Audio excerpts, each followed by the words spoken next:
دفاع وطن کے لیے سرحدوں پر اپنی جانوں کا نذرانہ وطن کے محافظ جہاں پیش کرتے ہیں، وہیں سیز فائر لائن کے علاقوں کے شہری بھی ہندوستانی افواج کا اپنی بہادر پاک افواج کے ہمراہ ڈٹ کر مقابلہ کرتے ہیں۔ اقرا قمریز 11 سپٹمبر 2020 کو تتاپونی درہ شیر خان سیکٹر کے علاقے بہک میں ہندوستانی فوج کی گولہ باری سے شدید زخمی ہوئی، جو راولپنڈی لے جاتے کوہوٹا میں جام شہادت نوش کر گئی۔ اقرا قمریز شہید انتہائی ہونہار طالبہ تھی، دفاع وطن کے لیے جان کا نذرانہ پیش کر کے ہمیشہ کے لیے امر ہو گئیں۔ اقرا شہید کے والدین 1 سال گزر جانے کے باوجود اپنی بہادر بیٹی کا غم نہ بھلا سکے۔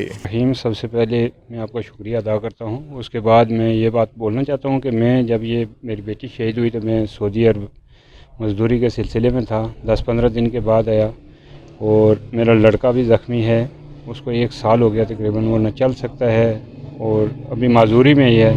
تو گورنمنٹ کی طرف سے ہیلپ وہی ہے 10 لاکھ روپیہ جو چیک ملا ہے بیٹی کا، 3 لاکھ روپیہ بیٹے کا، اور اس کے علاوہ نہ ہمارے پاس ہسپتال ہے، نہ کوئی روڈ ہے، نہ اس طرح کی کوئی سہولت ہے کہ جس سے ہم فائدہ اٹھا سکیں۔